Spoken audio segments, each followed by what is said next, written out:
Hello, everybody. Welcome back. It's me, your old pal Orpheus, with another edition of Orpheus Plays. And although, once again, we are in the world of blade and sorcery, we're not going to be talking about anything related to, the game, and I'm not going to be hacking, slashing, and doing all that stuff. If you're interested in some of that stuff, I'll see can I put a playlist up here? Maybe, yeah. I'll try to put a playlist up here of some of the fun hack and slash stuff where I tell some goofy stories, and we just have a little bit of murderous fun in the world here in Blade and Sorcery. But today, I wanted to talk about something a little different. This is something that has been going on in my life, and I just wanted to cover it, and it's going through my appendectomy. I've already done an episode where I talk about the experience itself, like what happened as things went along, from having the pain initially to, going home from the hospital and recovering physically from what's been going on. And that's all been going really well. I did push myself a little bit too hard the first few days because I felt so amazing comparatively to what I felt like before. Turns out I've probably had chronic appendicitis for at least 10, 15 years. It has caused innumerable health problems over the years, and when they took out my appendix, suddenly I'm like, oh my god, I feel amazing. Well, I went a little too far and was a little too active, and so, it's taken me a little bit longer to physically heal. But that's not really what I want to talk about today. Part of the experience that I did not expect at all was the emotional healing that I'm having to do as well, from the whole thing, from the whole finding out that your life is in danger until right now, when I've still got anxiety and nervousness about what's going on and what might happen in the future. When I first found out, my wife and I were in the emergency room here in town, and the nurse came bouncing up all happy. And again, I cover this in my other video about the appendectomy. Let's see, I'll try to list that one right up here right now. Okay, there you go. When she first came up, the nurse came up and she's like, "Hey, you got appendicitis. Looks pretty bad. It looks really angry and inflamed, and it's probably gonna burst soon." Immediately, my wife and I looked at each other, and you could tell between the two of us there was just that understanding look that this had just gone to a different level of seriousness. That there's suddenly now a risk going on that wasn't there before. Because when you talk about surgery, anytime that anything at all penetrates your body, whether it be a bullet or a piece of metal from shrapnel or from a needle or whatever, your body reacts to it. Okay, physically, your body reacts to that trauma very specifically, differently than like if you get punched or you break a bone or something. But what I didn't expect was the fear that immediately was there. Our local hospital here does not have a great reputation for keeping people alive. There have been a lot of situations here in town where someone would go in to get, one of their kidneys taken out for some reason, and the doctor would amputate a leg. No joke. That happened more than once here in our town. And it's that kind of stuff that terrified me. As soon as they said, you're going to need surgery, it was like, oh my God, right? I don't want to have something happen. And all of that raced through my head within just a couple of seconds. Oh my God, there's a possibility of things going wrong with this. There's a possibility of things going wrong with that. I don't want to be in this local hospital. I might die from this. What do we do? My wife, right? Just panicked, rapid thoughts that I couldn't keep a hold of and I couldn't get out of my mouth. I couldn't express them. But what did happen was my wife and I looked at each other, and it was that moment we knew we were sharing the same thought, that suddenly it was a different level, like I said. She immediately had to go home and start taking care of some stuff, and she was not going. Thankfully, they were sending me to another hospital that I didn't know had a pretty bad reputation either, but we'll get to that in a couple of minutes. They got me ready, and they were going to put me on an ambulance to take me 2.5 hours away to a hospital. My wife was not going to be able to come with me in the ambulance, obviously. And our car that we have right now would not have made the 2.5-hour drive. And so suddenly there's that moment where it's like, well, how are we going to do this logistically? I don't understand how we're going to take care of things. Well, we had the idea my wife could rent a car. She'll come to the hospital where I'm at as soon as she can, but you can't rent a car at 1 o'clock in the morning. So she had to wait till the next morning when they opened in order to that whole thing. Okay. So there's that whole nervousness going on. My wife and I have been together for 17 years now. And to say that we're best friends is an understatement. We spend all of our time together. We love doing the same things. We love each other so deeply, and we're so connected to each other that the idea of suddenly I'm 2.5 hours away in a hospital, much less about to go into surgery, it was terrible. The idea of being separated from someone during something like that, it was awful, and I the whole time was afraid that something was going to happen to either her driving to where I was or, to myself, obviously. So getting ready for the surgery, my wife was at home. I obviously couldn't just be on the phone with her the whole time. Everything was very, very rushed and very quiet in the hospital. Getting me ready for things, putting IVs with antibiotics into me, getting, all the medical information about me, my religion, my preferences for, like blood transfusions, like I covered in the other video. But the thing that was so terrifying about it was that surgeons would come and visit me while I'm laying on this stretcher, on this gurney, waiting to go in, and I could see my name on the list of people that were going into surgery that night. And so, one of them would click off of the list and mine would bump up one, and I just, another shot of adrenaline. Oh my God, what's going on? Well, surgeons would keep coming to talk to me. And this is when it started to get terrifying, because they would say, oh, this is the second most common surgery that's done in the United States. And, so it's a very routine thing. And I'm like, oh, okay. And then he says, but a lot of things can go wrong and horribly wrong during the operation. And my heart just sank. Like, thanks for telling me that, right? And he's, that's what one surgeon tells me. Another one comes over, about 20 minutes later, and he's talking to me about the procedure. And he's saying, we're going to go in and there's going to be an incision and we're going to stick a scope in and we're going to staple off the appendix. And he says, but, you could hemorrhage out while we're doing that.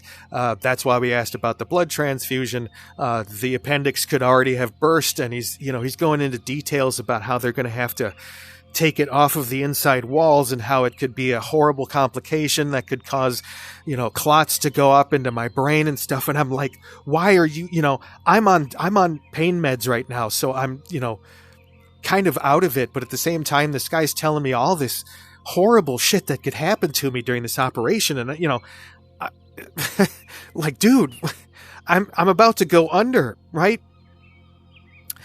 And then the parts that really kind of got to me was going under. I had my tonsils out when I was in first grade. Tonsils and adenoids, they put tubes in here. That thing that they do for the kids sometimes. And I remember from that operation, that's not really an operation, right? They're just putting you out for, about a half an hour, and they're taking some stuff out of your throat, and that's it. They're not going into your body.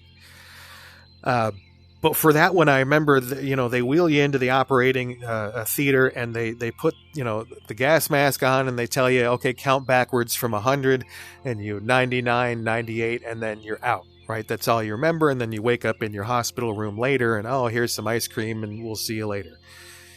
For this one, there was no preparation. There was no telling me that I was about to go under. There was no discussion. Once I got into the theater, into the operating room, I was strapped down to a table that looked like those ones that they do lethal injections for. You've seen them in movies and TV. It's a flat, it's almost like a weightlifting bench, but it's got these two arm things that come out at 45-degree angles, and they strap down my arms. And I remember rocking on the table a little bit, and I said, wow, this table's really narrow. And then, like I said in my other video where I covered the experience, the tape just stopped, right? If there was like a tape running for my memory, it just stopped. I don't remember anything else. No gas mask, no anyone saying anything, no count backwards from 100, nothing. I was under for 3 to 4 hours, right? Them sticking tools and chokers, which are spikes and scopes and stuff into me, and inflating you with carbon dioxide to give them more room to work. And I woke up, boy, about 4 or 5 o'clock in the morning. It had to be 5 something. And I woke up actually to where I started remembering. The tape started running again. I was back in my hospital bed in my hospital room. They had me blowing into a lung clearing sort of thing, I guess, to get more anesthesia out or whatever it is. I've never really understood what that is, and I've never bothered to go Google it. I don't care. But it's a thing that has a ping pong ball in it, and you blow into it. Anyway, what freaks me out more about that is that apparently I had been awake, answering questions, and moving around for at least a half an hour before when that memory starts kicking in for me again. I asked for them to call my wife. I asked if the surgery went okay. I asked them what time it was, if I still had, like my clothes and everything. And I don't remember any of this. And it's when you go to sleep, right? At night, you go to sleep and you remember kind of not falling asleep necessarily, but you kind of remember fading into sleep, and you kind of wake up in the morning and you know that you were in bed that whole time, right? Unless you were captured by aliens or whatever. But you know that you were in bed that whole time. So that period of time in between the two is no problem, right? You know what was going on there. For the surgery, I started in one place and ended up in another, did things in between that I didn't remember, and then have no memory of any of it, right? And so that gets to you. You were moved around. Your body, without your mind intact, was being... It's hard to explain why that freaks me out so much. But really what has been the most difficult thing is the whole experience was scary. Never once did anyone come by and ask if I was doing okay. No one explained anything about what I'm supposed to do when I go home. And what I've found is, as the days have gone on and I've physically healed, I'm finding myself... It's almost like being depressed, but it's more of a feeling of dread. I make these videos where I go on here and I do the hack and slash and laugh and tell the stories, but sometimes lately when I'm not doing any of that stuff and I think about what just happened to me, your body reacts, I almost want to say psychically, because it's like your whole being, everything about you changes when you've had cuts made and tools stuck into you and life-saving procedures to keep you from passing away. It gives you this weird kind of feeling that you were dancing on the edge of something. And that's really what's freaking me out right now. You were dancing on the edge of life and not life. And I didn't know if I was going to wake up in a hospital bed with tubes and wires and stuff hanging out of me, with a tube coming out of my throat breathing for me. I still don't know if things are going to go right. I still have these little pains and everything that are apparently normal, but for me, I don't know. I've never been through this. The surgeons never explained any of this to me after the surgery, what I had to expect. And so every single little pain, every single little twinge of a little feeling of a strain or something inside, panic attack immediately. but I don't know. It's something that I did not expect. It's something that I don't really know how to cope with, except for the one piece of advice that I've given you, which is keep effing going. Keep fucking going, man. I have to just keep going. My wife this whole time has been terrified, and I've been able to see it in her eyes. She's so scared. She was so scared the whole time. When I finally got to see her that morning, I was sitting on my bed and I was looking out the window, and I was just looking out at the city, and my wife walked in behind me. I had my back to the door, and she walked in behind me, and she put her hand on me, and I immediately started crying right now, which is okay because emotions are all right, folks. And it was not because it was my wife. It wasn't because it was my best friend. I mean, those things are what were going on, but it was because it was the first thing that I understood that happened. You know, the relationship, the familiarity. It was the first thing that had happened after all of that trauma and panic and anxiety. It was the first thing that I recognized, that I felt comfortable with. And we held each other for 2-3 minutes easily. It was rough, and it continues to be rough. Don't worry, though, your old pal Orpheus is going to make it through this. As always, I've got you guys, and I've got a supportive wife, and I've got, ways to get this frustration out. And I know you just take it one day at a time, keep effing going. And that's how it's got to be. But I know that I'm going to continue to have a little bit of PTSD from this. I'm now scared to go back to a hospital for anything. If I lose a finger, I'm probably going to go look for a sewing kit, right? I don't know. It'll probably change at some point. But right now, it's something that I did not expect to have to heal from, along with the physical elements of what happened. Anyway, I just wanted to share that little experience with you. The main message here is, no matter how screwed up all of this was, no matter how much it's affecting me now, no matter how bad I feel and how terrified I am, there's people out there who have been through this.